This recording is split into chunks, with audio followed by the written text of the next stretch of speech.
Myself Padmavati. మేము ఒక గ్రామంకి వచ్చాము. ఒక రైతు ఏమన్నారంటే, అమ్మ మేము అరటి తోట వేసాము, ఏమైనా ఎరువులు ఉంటే ఇస్తారని అడిగితే మన మీద నమ్మకంతో ఆయన మన గ్రానువల్స్ నానోటెక్, ప్రొటెక్, అగ్రి 82 సెట్ ఇవి కూడా తీసుకొని గ్రానువల్స్ ఏం చేశారంటే ఆయన 15 కేజీలు ఇసుక తీసుకొని ఎకరాకి మొక్క మొదట్లో వేశారు.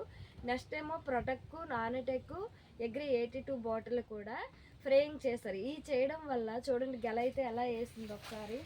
రైతు కూడా చాలా హ్యాపీగా ఉన్నారు. ఇచ్చినందుకు, మన ఎరువులు ఇచ్చినందుకు మనం కూడా హ్యాపీగా ఉన్నాము. నిజంగా చాలా చాలా ఆనందంగా ఉందండి ఈ గెల చూసి, ఈ తోటను చూసిన. సరే సార్, మీ ఫీలింగ్ చెప్పండి. మీ తోట ఇదివరకు ఎలా ఉంది? ఇది మా ఎరువులు కొంచెం మార్పు వచ్చింది.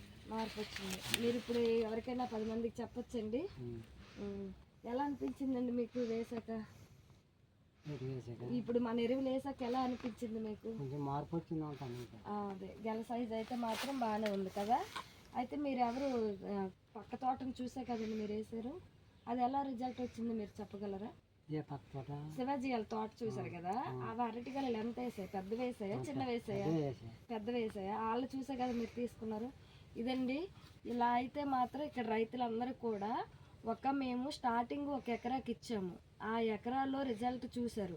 రైతులందరూ కూడా మారి ఇంకా వాళ్ళు ఫ్రేయింగ్ చేయడం, మన గ్రానువల్స్ వేయడం స్టార్ట్ చేశారు. ప్రతి వాళ్ళకి కూడా మంచి రిజల్ట్ అయితే వచ్చిందండి. ఆ రిజల్ట్ ఇప్పించినందుకు నిజంగా మన కంపెనీకి చాలా చాలా థ్యాంక్స్ చెప్తున్నానండి. నిజంగా చాలా ఆనందంగా ఉంది.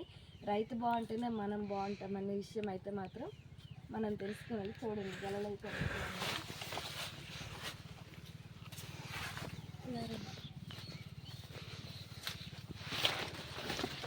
Okay, super. థ్యాంక్ యూ వెస్టేజ్, ఎంతోమందికి లైఫ్ మాకు ఇచ్చి రైతులు కూడా మీ ఎరువులు ఇచ్చేసినందుకు థ్యాంక్ యూ వెస్టేజ్.